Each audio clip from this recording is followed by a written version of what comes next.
আজকের এই রৌদ্রোজ্জ্বল সকালে ৪৩তম বিসিএস পুলিশ ব্যাচের পাসিং আউট প্যারেডে উপস্থিত হতে পেরে আমি অত্যন্ত গর্বিত। দীর্ঘ ১ বছরের কঠোর পরিশ্রম, শৃঙ্খলা আর ত্যাগের বিনিময়ে আপনারা আজ যে কুচকাওয়াজ প্রদর্শন করেছেন তা আপনাদের অদম্য মনোবল ও পেশাদারিত্বের প্রমাণ দেয়। আমি এই ব্যাচের সকল নবীন কর্মকর্তাদের জানাই আমার আন্তরিক অভিনন্দন ও শুভকামনা। প্রিয় প্রশিক্ষণার্থীবৃন্দ, আমরা এমন এক সময়ে দাঁড়িয়ে আছি যখন দেশ এক ঐতিহাসিক পরিবর্তনের মধ্য দিয়ে যাচ্ছে। আপনারা এমন এক ব্যাচ যারা এক নতুন রাজনৈতিক ও সামাজিক বাস্তবতায় কর্মজীবনে পদার্পণ করছেন। সুতরাং আপনাদের দায়িত্ব অনেক বেশি। রাষ্ট্রের এই রূপান্তরকালে আপনাদের নিজেদেরকে উপযোগী করে তুলতে হবে।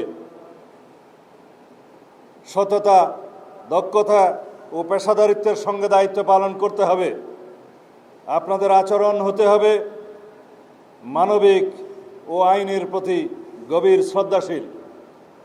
মনে রাখতে হবে, চেইন অফ কমান্ড, শৃঙ্খলা, আনুগত্য ও সমন্বিত নেতৃত্বই একটি বাহিনীর শক্তির মূল ভিত্তি।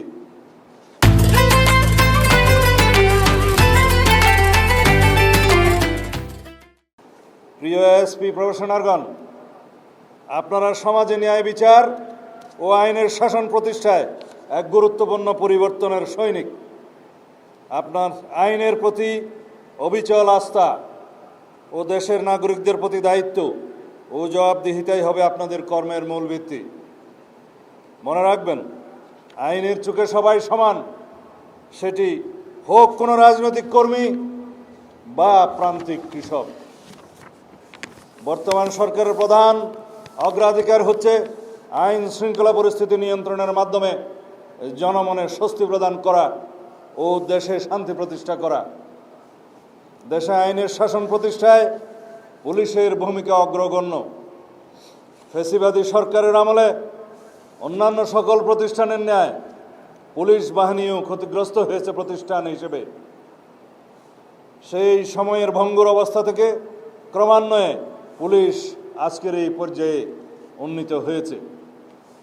বর্তমান সরকার বিশ্বাস করে পুলিশ কোনো বিশেষ দলের বা গোষ্ঠীর লাঠিয়াল বাহিনী নয়, বরং পুলিশ হবে জনগণের অকৃত্রিম বন্ধু।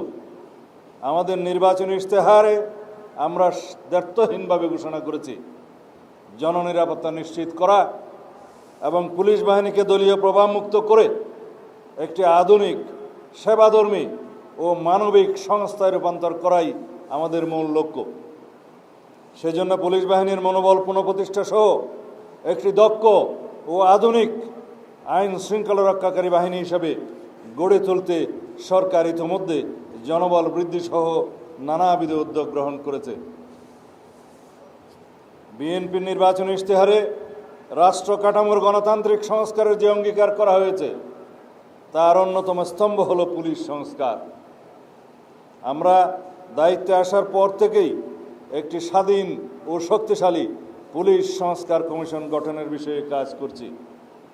এই কমিশনের উদ্দেশ্য হল পুলিশ বাহিনীকে রাজনৈতিক হস্তক্ষেপ থেকে সম্পূর্ণ মুক্ত রাখা, নিয়োগ, বদলি ও পদোন্নতির ক্ষেত্রে মেধা ও জ্যেষ্ঠতাকে একমাত্র মানদণ্ড হিসেবে প্রতিষ্ঠা করা, ব্রিটিশ আমলের সেকেলে পুলিশ আইন পরিবর্তন করে সময় উপযোগী এবং জনবান্ধব আইন প্রণয়ন করা। আমরা চাই এমন এক পুলিশ বাহিনী যারা ক্ষমতার অপব্যবহার করবে না, বরং অপরাধীর মনে ভয় আর নিরপরাধীর মনে প্রশান্তি যোগাবে। এই সংস্কার প্রক্রিয়ার সুফল ভোগ করবেন আপনারা এবং আপনাদের মাধ্যমে দেশবাসী এক নতুন পুলিশিং ব্যবস্থার স্বাদ পাবে। প্রিয় নবীন কর্মকর্তাবৃন্দ, জনগণের সেবক হন। সাধারণ মানুষ যখন থানায় আসে তারা যেন আপনাদের মধ্যে সেবার মানসিকতা দেখতে পায়। বর্তমান যুগ আধুনিক তথ্য প্রযুক্তির যুগ। সেজন্য ডিজিটাল অপরাধ দমনে আপনাদের সর্বোচ্চ কারিগরি জ্ঞান অর্জন করতে হবে। সাইবার নিরাপত্তা থেকে শুরু করে আধুনিক অপরাধ তদন্তে আপনাদের অগ্রণী ভূমিকা পালন করতে হবে। বর্তমান সরকার দুর্নীতির বিরুদ্ধে জিরো টলারেন্স ঘোষণা করেছে। দুর্নীতির করাল গ্রাস যেন আপনাদেরকে স্পর্শ করতে না পারে সেদিকে সদা সতর্ক থাকবেন। আমি বিশ্বাস করি 43তম বিসিএস পুলিশ ব্যাচের প্রতিটি সদস্য দেশ ও জাতির প্রত্যাশা পূরণে নিজেদেরকে নিয়োজিত করবে। আপনাদের মেধা, নিষ্ঠা আর দেশপ্রেমের উপর আমাদের আস্থা আছে। বাংলাদেশ পুলিশের ঐতিহ্য ও গৌরব ধরে রাখতে হবে। মুক্তিযুদ্ধের চেতনা ও 2024-এর ছাত্র গণ অভ্যুত্থানের শহীদদের আত্মত্যাগের প্রতি সম্মান জানাতে এবং একটি শান্তিপূর্ণ ও উন্নত গণতান্ত্রিক বাংলাদেশ বিনির্মাণে আপনাদের ভূমিকা পালন করতে হবে। এই আমাদের প্রত্যাশা। আমি আপনাদের উজ্জ্বল ভবিষ্যৎ কামনা করছি।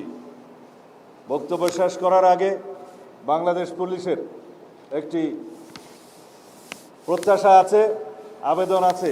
বিভিন্ন পর্যায়ে আমি আলাপ করে এবং সর্বস্তরের পুলিশের কর্মকর্তাদের সাথে আলাপ করে যেটা অনুধাবন করেছি, বর্তমানের যে পোশাক, এই পোশাকে পুলিশ বাহিনী সন্তুষ্ট নয়। সুতরাং যাতে আমাদের আগের ঐতিহ্যমণ্ডিত যে কোনো একটি পোশাক বাংলাদেশ পুলিশ বাহিনী পায়, সেজন্য সরকারের সর্বোচ্চ মহলে আমরা আলোচনা করে একটি সিদ্ধান্ত দেব ইনশাআল্লাহ। আবারও আমি আপনাদের সকলেরই দীর্ঘজীবন, সুস্বাস্থ্য এবং উজ্জ্বল ভবিষ্যৎ কামনা করছি। আল্লাহ হাফেজ। বাংলাদেশ জিন্দাবাদ।